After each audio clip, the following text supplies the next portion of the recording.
Explore a genuinely fascinating mindset. In a world that is just completely obsessed with visibility, broadcasting, and capturing literally every single waking moment, we're looking at the people who choose a completely different path. We are talking about the psychology of the unseen. The people who never post on social media. You know exactly who I'm talking about, right? Picture that one friend. Maybe it's a family member or someone you went to high school with. They've got an account, sure, but absolutely no selfies, no vacation updates, no stories. They are practically invisible online. And when you ask them why, they usually just shrug and say, it's 'cause not my thing. But let's be real for a second.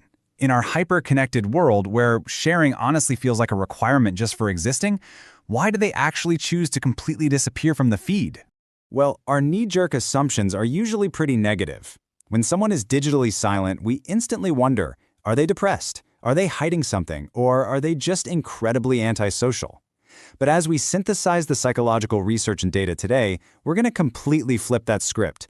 Because the real answer? It's not that they're lacking something. Actually, their silence is very often a sign of deep emotional intelligence and solid inner security. Section 1. The silent majority. Opting out of the game. To really get what's going on in their heads, we first have to understand the actual landscape of the internet. Because, as it turns out, our perception of who is really in control here is totally backward. Get this. For decades, the data has shown a phenomenon called the 1% rule of internet culture. Basically, only 1% of users actually create content. Another 9% interact, liking or commenting, and a massive 90%, they just consume. That means non-posters aren't some tiny, weird fringe group. They're actually the silent majority. And what the latest research tells us is that this 90% is withdrawing even further today. They hold all the cards, and they are intentionally opting out of the whole game. Section 2. The psychology of the unseen. Inside the silent mind.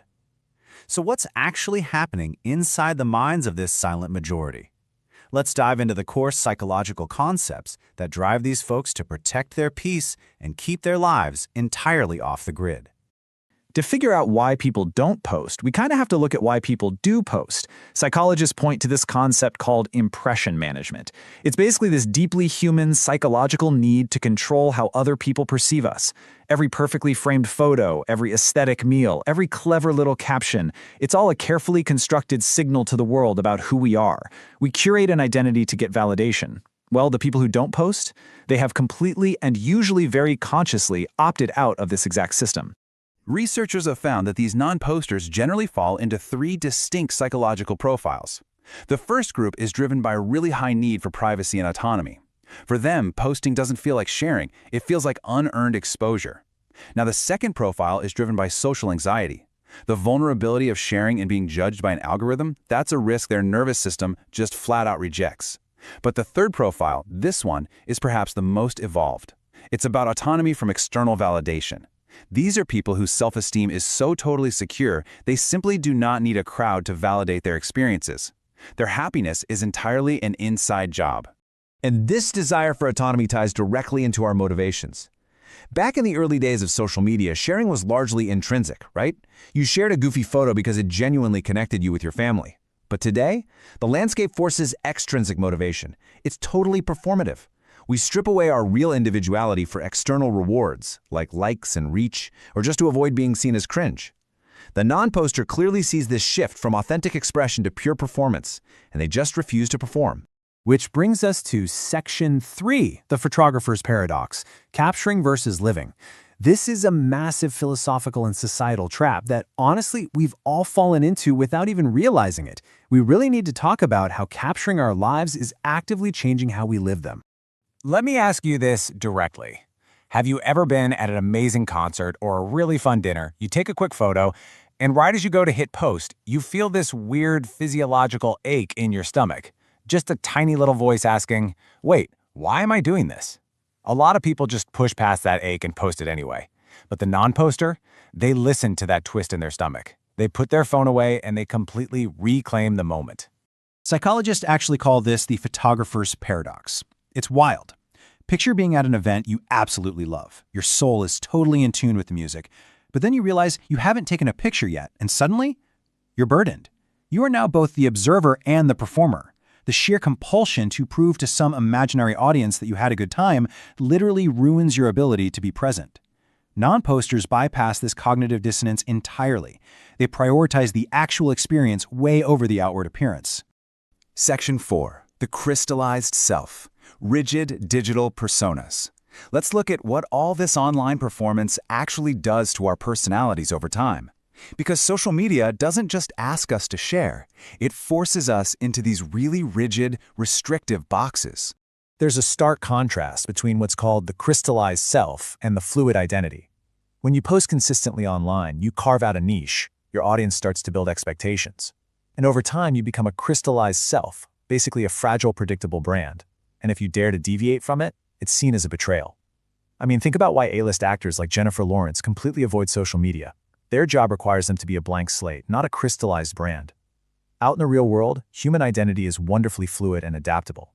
By refusing to post, these individuals shatter that crystallized digital box and preserve their multifaceted, real-world selves. Section 5. Privacy as protection. Silence as safety. Now we've got to shift gears for a second, because for a really significant portion of the silent majority, staying offline isn't just about preserving a fluid identity or dodging the algorithm. It is highly practical. Sometimes it's honestly just as simple and relatable as this quote from a massive Reddit discussion on the topic. Quote, "Life's too short to care about what Dave from high school is doing. People just want real friendships. They would way rather catch up over a cup of coffee than sit around counting likes. As this user pointed out, they just don't have the energy for all the shallow digital noise. They are energetically discerning." But for other people, the motivation is much heavier. Another user in that exact same discussion shared an incredibly raw testimony. They explained that they actively plant poison data and keep strict, tight control over their information because they survived a deeply traumatizing stalking experience. For them, and for survivors of domestic violence or violent crimes, internet silence isn't some quirky luxury. It is a critical survival tool. It is an absolute necessity just to stay off the radar. In these types of cases, digital silence is essentially operational security, or OPSEC. The sources we looked at highlight how people worldwide use non-posting to safeguard against very real, physical dangers. For instance, in places like Iran, where citizens can face severe monitoring and brutal consequences from oppressive regimes, staying off the feed and keeping a super tight inner circle is quite literally a form of profound resistance. It's self-protection. For many, a blank profile is an absolute shield. Section 6. The Ultimate Rebellion. A Modern Digital Strike. Which brings us to our final resolution. When we look at all of this together, we start to realize that not posting isn't a deficit at all. It is, in fact, a modern-day act of mastery and rebellion. And the mental health payoff for this rebellion? It's literally measurable. A landmark study from the University of Pennsylvania found that limiting your social media use to just 10 minutes a day leads to massive, significant reductions in loneliness and depression. By rejecting the endless cycle of social comparison and ignoring the pressure of that imaginary audience, non-posters are quietly executing radical acts of psychological self-preservation. They are doing the hard work in silence, rather than just posting about it. Think about it like a digital strike. The philosopher Albert Camus once argued that, in an absurd world, accepting strange rules is basically like smothering your own independence. The modern attention economy literally profits off your insecurity and your data. So choosing silence?